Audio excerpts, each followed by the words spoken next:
Donald Trump is freaking out as yet another group of Republicans finally, blessedly, tell him no. And this has to do with Indiana. See, he wants them to redistrict to steal some more seats for him in Congress. And he thought that he could do it because, of course, he was very successful in getting Texas to do that. Greg Abbott rolled over like a dog for him and just did what he wanted, even though now it's looking like it might really screw over Texas Republicans. And so he thought he could do that with Indiana as well. Didn't work out that way. Take a look. I wasn't very much involved, but there's a man named Bray as I guess, head of the Senate. Was that Bray? Is that the name, Bray?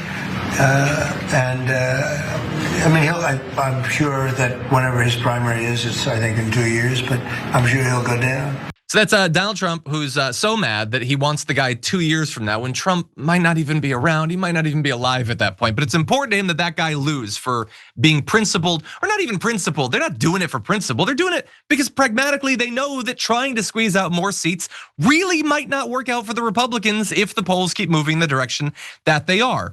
But it's interesting that Donald Trump wasn't very involved when this is literally only an issue because he was begging them to do it and cajoling them and threatening them, and we'll get to the threats. But he also wants to pretend that he doesn't know who this guy is because he's so minor, he's not important.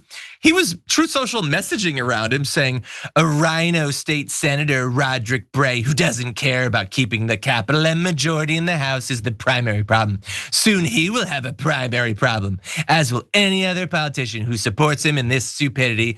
Thank you for your attention to this matter. Well, they did give attention and they decided not to do it, which is good. Now, what was he trying to do to get them to do the redistricting?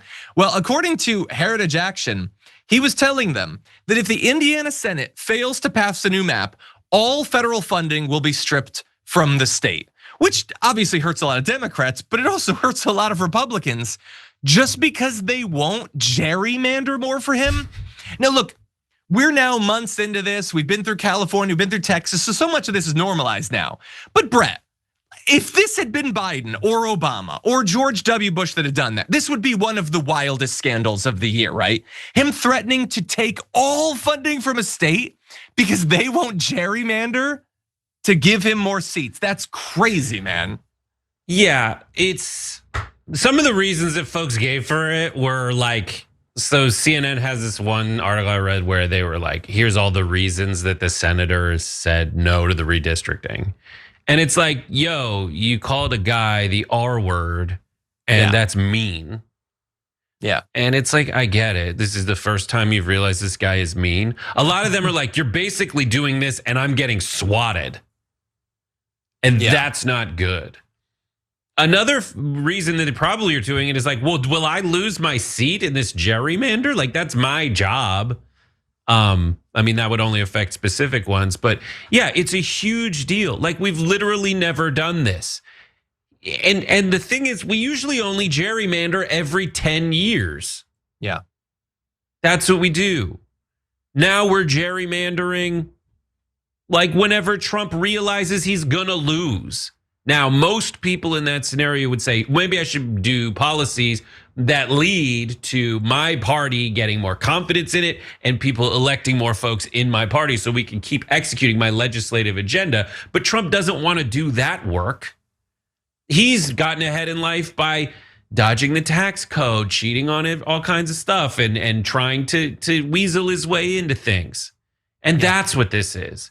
He could either get better at the game or change the rules, and he just changes the rules. And the Indiana Senate's like, mostly it's that they're seeing there is nothing in it for them if they make this change. And that is that they no longer see threats from Trump as a reason to go along with him. Yeah, and that's they good. see the consequences of going along with him as worse than pushing back. And thank God we finally gotten to that point. That's how you become a lame duck, and he's looking like a pretty lame duck at this point.